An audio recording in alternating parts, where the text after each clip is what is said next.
All right.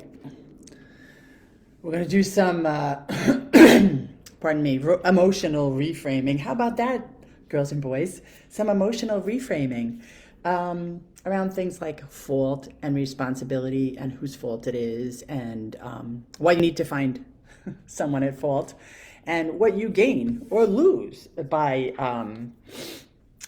needing to place blame and find fault with other people, because I don't personally, like, I love finding fault with other people. I mean, in the minutia of day-to-day stupidities.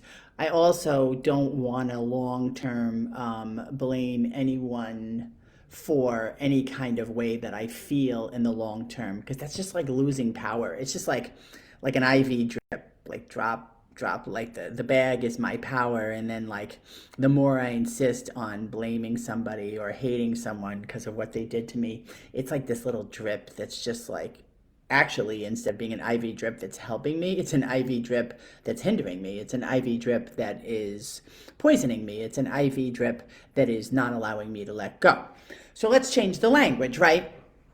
I remember, not I remember, but there's a book that has a line in it that says something to the effect of, it's a spiritual axiom that when you're disturbed, there's something wrong with you. And most people that read that, they balk. They're like, well, what do you mean? If I'm upset because someone wronged me, I mean, I have a right to be upset. Sure, I agree. And there's certainly like a list of very, very long list of a lot of actions that people can take that upset me or annoy me or make me feel harmed.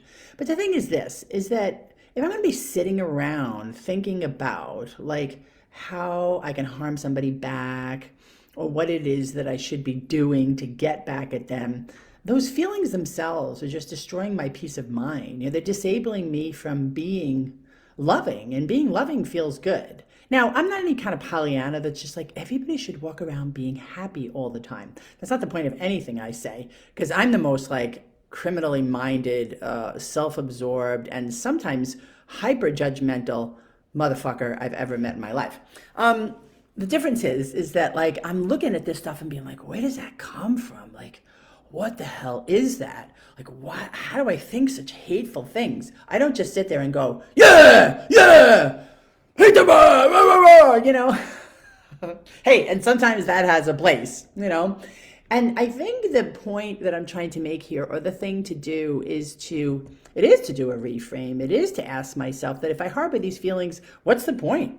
If I harbor these feelings, what am I doing as an adult with personal responsibility to either cathartize, I'm making up a word here, probably cathartize those feelings, like, you know, there are theories that your trauma, your feelings, your experiences are all in your body. I do believe that wholeheartedly, because I know when I'm triggered by something that happened to me when I was young, like a certain part of my neck will hurt or my back will hurt or whatever. But I think the point also is there a way, or not the point, I guess a question, is that is there a way to, and again, I don't know if I'm making up a word, cathartize these feelings, actually heal them and move them out of your body in a way that takes responsibility rather than finds fault. Because the fault finding is another form of staying stuck. You're like, and there are a lot of people who've done like a lot of therapy and they're like, oh, I've talked about these things, I've been in recovery for years and years.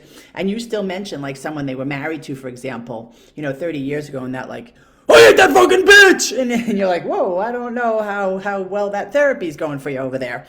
Right. And I guess, again, you got to ask yourself, like, what kind of life do you want to lead? I mean, do you want this stuff out of your body? Because to me, that stuff that stays stuck in my body becomes disruption to hormones, which becomes disease. And I don't want disease. I don't want to be sick. And I'm going to tell you something right now. I'm a person who does not get sick a lot. So if you think that like the shit that I'm talking about doesn't make any sense, ask yourself what your health is like. And then say to yourself, like, is it possible that if I even entertain the notion that if I change my sense of personal responsibility and I look at my life differently and I start to get into some kind of recovery pattern around traumas, triggers, negative conditioning, and I started to look at my life differently and then live my life differently, could it in fact be true that I might get sick less often? That's all I want to pose as a question. Could that in fact be true? And if you think that that in fact could be true, then why don't you start doing that, right? Why don't you start looking at yourself and thinking about what kind of responsibility you want to have for your life, what kind of peace do you want to have in your mind, and what kind of health do you want to have in your body. Et voilà, c'est ça. Au revoir. À la prochaine fois.